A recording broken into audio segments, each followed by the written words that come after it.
Hi, my name's Sherry Perry, and this is my story.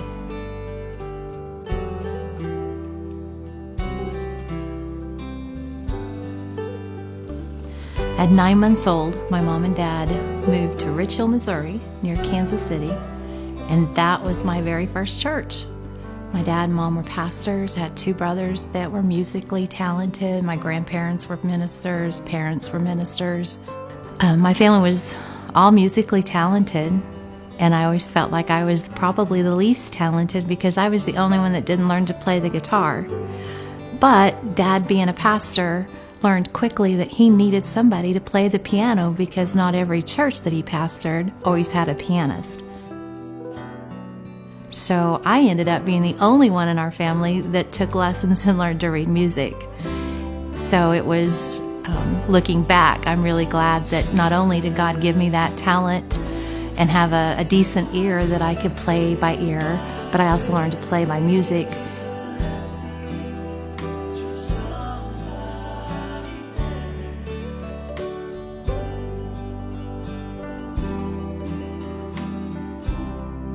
When I was about 5-6 years old, I wanted to sing like the rest of my family, but I wanted to stand behind the pulpit because that's what everybody else did when they sang. So my grandpa built me a little wooden box. My mother covered it with red material, and we would put that little box behind the pulpit, and I would just sing the top of my lungs with my dad playing the guitar behind me. And it was just a fun time. Every Friday, Saturday night, we'd sit around the house or go to my grandparents'. The guys would get out their guitars, and we would just sing and play and just do all the things that pastors do.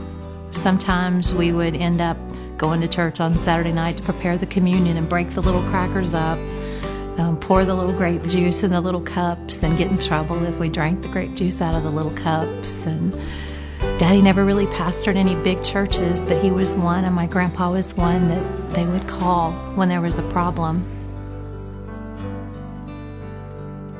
I did some teen talent when I was 10th, 11th grade, but I did piano more than vocal because I just didn't feel like I was good enough vocally compared to some of the other ones that were singing for contests within our church and choir. I was always in choir and in school, but I never had any formal vocal training, which I now wish I had. But I've always just sang in church. And it really wasn't until 2015 when evangelist friends that knew my grandparents before I was ever born, we just knew them forever. Dwayne and Gladness Jennings did a weekend thing for us. He preached, she played, she sang.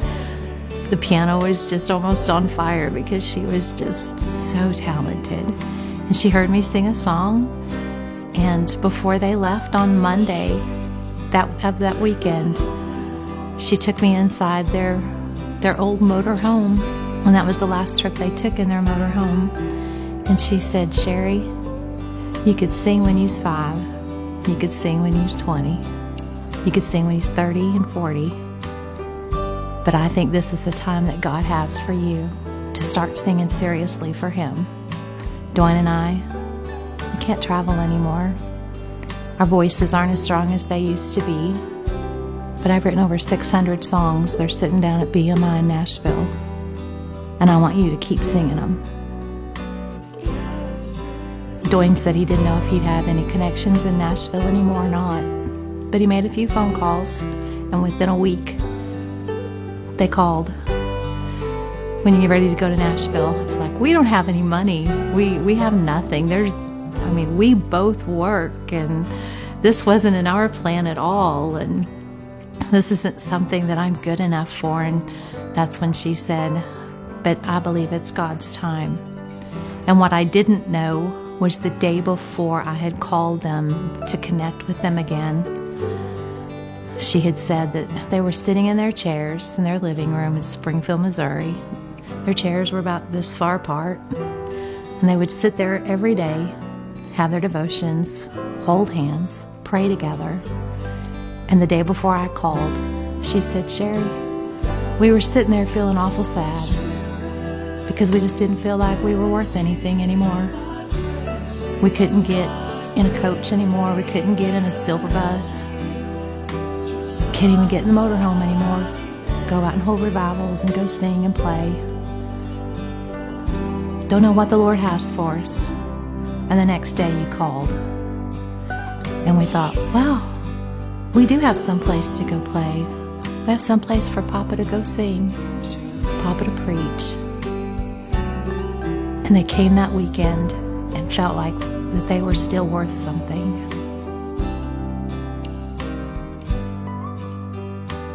And they were just Doyne and Gladness. It wasn't Doyne or Gladness. And it wasn't just Gladness. It was always Doyne and Gladness Jennings.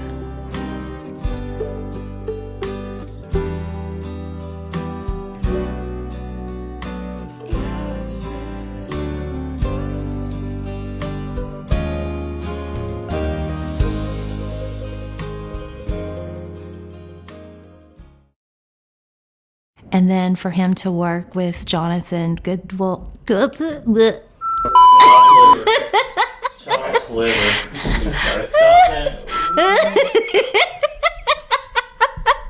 I'm looking you and All right. Yeah, we can I start. What is good one, Jonathan? She said, what is it? Yeah. So you can start here. So, I connected Jonathan. Goodwin is my last name. She does a good job, yeah.